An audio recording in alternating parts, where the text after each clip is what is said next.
Good morning, students. You have learned much about the early Filipinos in the previous lesson. You now know the different theories about their origin and how they lived. However, have you wondered why you could not observe much of their beliefs, traditions, and social practices in the present day? One reason is colonialism. Do you know what's colonialism, or do you have any idea what's colonialism? When we say colonialism, this is a policy of a country that pertains to the expansion of lands through colonization. And when we say colonization, this is the process of establishing foreign control over target territories or people. Right? Now let's go over our objectives for this lesson. At the end of the lesson, you should be able to first explain the different goals and objectives of Spanish colonialism. Second, discuss the establishment of a Spanish colony in the Philippines. And lastly, discuss how the indigenous population was subjected to Spanish rule. Right? So now, let's go over to the lessons that we're going to be discussing for this grading. First, reasons of colonization. Second, the voyage of Ferdinand Magellan and Miguel Lopez de Legazpi. Third, the Spanish method of conquest. And lastly, the Patronato Real and Christianity. We will discover how the way of life, culture, and society of the early Filipinos changed upon the arrival of the Spaniards. We will learn about the Spanish colonialism, as well as its main purpose and context. So let's begin. So the Europeans began to realize the need to reach Asia when they learned that Asia has an abundant natural resources from the Christian soldiers who took part in recovering sacred places seized by the Muslim in the Holy Land. So they become interested to the spices that we offer here in Asia. So let's begin with the reasons of colonization.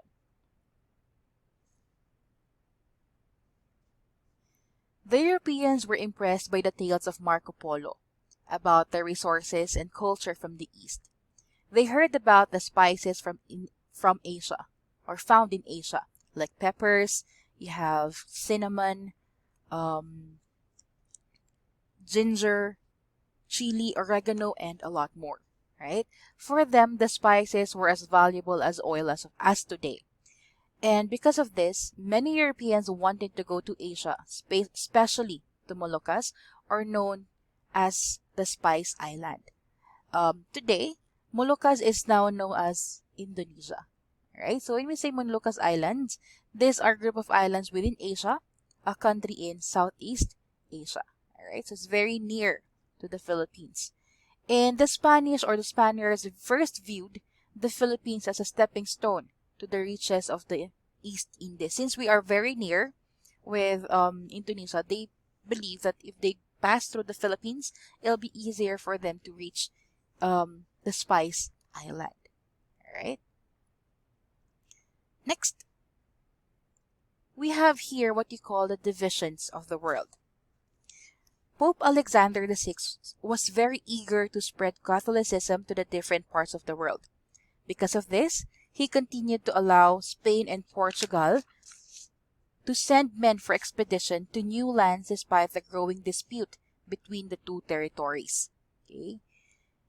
To prevent further disputes, Pope Alexander VI issued two decrees of papal bulls on May 3, 1493. The decree stated that Portugal would have the exclusive rights to explore the lands in Africa and Spain to the New World. The decrees were immediately followed by a third decree on May 4, 1493, which divided the world between Spain and Portugal. It's the reason why you can see there a line. The division was made possible by the creation of the demarcation line from the North Pole to South Pole. This one. Alright? This line passed through the Atlantic Ocean in about 320 miles west of the Azores and Cape Verde Islands. The decree clearly stated that all countries found east of the demarcation line were intended for Portugal, and all countries found west of it were for Spain. That's the reason why all the countries here belong to Portugal, and all countries here belong to Spain. However, the division was renegotiated in the Treaty of Tordesillas on June 7, 1494. The Treaty of Tordesillas re-established the line 370 leagues west of the Cape Verde Islands, and this treaty includes number 1, the lands and islands east of the line belong to Portugal and those west of the line to Spain. Second, all lands and islands discovered by Portugal in west of the line would be turned over to Spain, and all lands and islands discovered by Spain in east of the line will belong to or will be given to Portugal. And third, neither Spain nor Portugal was allowed to send vessels for trade and commerce to any lands and islands not intended for them, as stipulated in the treaty. Alright? So later, other powerful and rich countries in Europe like France, the Netherlands, and England also started to send expeditions to conquer islands in the different parts of the world. So meaning, in the Treaty of the Tordesillas, the Portuguese or Portugal cannot go here and colonize country in this part. Okay. Also, for Spain, they cannot go here or they cannot cross this line. But how did the Spain reach the Philippines if this territory belongs to Portugal? We'll find that out in a couple of minutes. Now let's go over to the reasons for colonization of the Philippines. The Spanish colonialism to the Philippines can be summarized by the 3 G's, namely God, gold, and glory. God or Catholicism. As mentioned a while ago, the Pope gave his permission to Spain and Portugal to do expeditions only if one of the reasons is to spread Christianity. Part of the mission of the Spanish explorers to conquer islands was to propagate their religion, and the decree from Rome to propagate Christianity or the Papal Bull, as I mentioned a while ago. Pope Alexander VI issued a decree which was called the Papal Bull that stated that Portugal would have exclusive rights to explore the lands in Africa and Spain to the New World. Right? I think I already mentioned that. Okay. Propagate Catholicism. That's the first G. The second G is the gold or the wealth. Spain was in dire need to conquer lands in the east so that it could increase the resources of its growing empire. The Philippines, with its vast resources at that time, would be very beneficial to Spain. Conquered lands were considered wealth because the colonizer profited from the human and natural resources found here. There you have the riches. And the last G would be the colonies or the glory. Spain was very eager to discover a new route to the east. The Philippines, with its strategic location in the Pacific, would be a very good addition to the Spanish territories. Okay, so having a colony brought prestige and honor to the country. I'm gonna let you watch a video tomorrow. So let's skip this video part and move to Ferdinand Magellan. Okay, the second lesson for this one. In his young age, he dreamt of navigating the whole world. Right? He is a Portuguese, first European who reached the Philippines. But why did he sided with Spain? Have you ever wondered that? We'll find that out later. At the age of 25, Magellan enlisted in a number of expeditions to Africa and Asia. And from these experiences, he vowed to travel or journey and reach the east by navigating the west, where the countries found west of Europe, including those of America, and navigate the east, where the countries found in Africa and Asia, without crossing the Treaty of Tordesillas or the Tordesillas line. Okay, so that is his main goal. So we have here King Manuel I of Portugal and King Charles I of Spain. The Europeans intended to navigate and explore the east to reach Moluccas or Indonesia. Reaching Asia was puzzle at the time since they believed that the world was flat. Diba? They could not utilize the easterly route, so it was under control of the enemies of Portugal and Spain.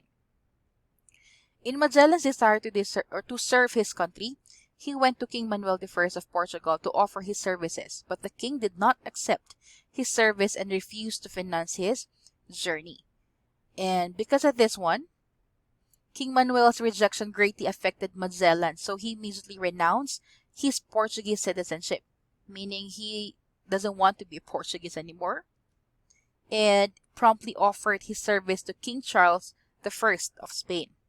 Right? So he sided with the enemy. Parang ganon. So the Spanish king agreed to finance Magellan's expedition to the east. He provided Magellan 5 ships with a crew about 300 men. And the 5 ships, namely, are called Trinidad, San Antonio, Concepcion, Santiago, and Victoria. Alright? So let's get to know the significant people who joined Magellan in his expedition. First, you have Antonio Pigafetta. Antonio Pigafetta was a Venetian scholar and explorer. He joined the expedition to the Spice Islands led by explorer Ferdinand Magellan under the flag of King Charles I of Spain.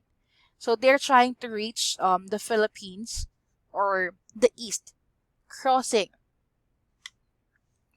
to this part. Okay, let's go back to the let's go back muna to the map. All right. So instead of passing here, they plan to pass through here and hoping to come out here. Okay? Because remember before, they believed that the earth was flat. That's the reason why they thought that if they pass by here, they will fall. Alright? And that's the reason why the expedition of Magellan was really beneficial to the people of Europe. Okay? In the expedition and colonization of these countries. Now let's go back to Antonio Pigafetta. Oops, sorry.